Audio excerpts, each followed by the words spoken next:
मित्रांनो, आपल्याकडे आयनिक बंधाने तयार झालेल्या संयुगाचे एक रेणुसूत्र आहे। या व्हिडिओचा मुख्य उद्देश असा आहे की संयुगाची रासायनिक सूत्रे कशी तयार होतात हे अभ्यासणे। आता या दिलेल्या सूत्रात स्पष्टपणे समजते की काही कोबाल्ट आहे आणि काही गंधक आहे, बरोबर? तर लक्षात घ्या, आयनिक संयुगाच्या नावात दोन शब्द असतात। पहिला शब्द कॅटायनचे नाव असते, तर दुसरा शब्द एनायनचे नाव असते। तर येथे जर पाहिलं तर कोबाल्ट हे कॅटायन आहे, धन आयन आहे, बरोबर? पण येथे रेणुसूत्र लिहित असताना आयनांवरील प्रभार दाखवला जात नसल्यामुळे कोबाल्टवर नेमका किती प्रभार असेल हे आपल्याला ठाऊक नाही, बरोबर? आता एनायन कडे पहा। येथे गंधक म्हणजे सल्फर हे एनायन आहे, बरोबर?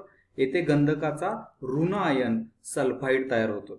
तर गंधकाच्या बाह्यतम कक्षेत 6 इलेक्ट्रॉन असतात, अगदी ऑक्सिजन सारखे। त्याला 2 इलेक्ट्रॉन मिळवायचे असतात, त्यामुळे सल्फाइड आयन आहे आणि जेव्हा गंधक आयन बनते तेव्हा त्याच्यावरती -2 इतका प्रभार येतो। तर त्याला त्याची बाह्यतम कक्षा निष्क्रिय वायू आर्गॉन सारखी करण्यासाठी 2 इलेक्ट्रॉन्स मिळवावे लागतात, बरोबर?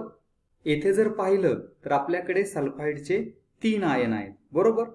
आणि एका सल्फाइड वरती -2 इतका प्रभार आहे। तर एकूण या 3 सल्फाइड वरती किती प्रभार होईल? तर या 3 सल्फाइड वरती होईल -6 इतका प्रभार, बरोबर? चला आता कोबाल्ट कडे पाहू। आपल्याकडे कोबाल्टचे 2 अणू आहेत, बरोबर? त्यामुळे या 2 कोबाल्ट अणूंना -6 एवढा प्रभार संतुलित करावा लागेल। म्हणजे त्या 2 कोबाल्ट अणूंकडे +6 एवढा प्रभार असायला पाहिजे। म्हणजेच काय, तर प्रत्येक कोबाल्ट अणूकडे +3 एवढा प्रभार असायला पाहिजे। जर प्रत्येक कोबाल्ट कडे +3 एवढा प्रभार असेल आणि असे 2 कोबाल्ट आपल्याकडे असतील तरच आपल्याला +6 एवढा प्रभार मिळेल। आता या आयनिक संयुगाला आपण म्हणू शकतो कोबाल्ट 3 सल्फाइड। 3 हे इथे रोमन अंकाने लिहिले जाते। पण खरं तर रेणुसूत्र लिहिताना आयनांवरील प्रभार आपण दाखवत नाही, परंतु येथे कोबाल्ट हे बहुसंयोजी म्हणजेच पॉलीव्हॅलेंट आयन असल्यामुळे आपण त्याच्यावरचा प्रभार रोमन अंकाने दाखवतो। त्यामुळं हे दिलेलं रेणुसूत्र आहे कोबाल्ट 3 सल्फाइडचे। म्हणूनच तर त्यांना बहुसंयोजी पॉलीव्हॅलेंट असं म्हटलं जातं। येथे कोबाल्टचा प्रभार हा +3 इतका आहे।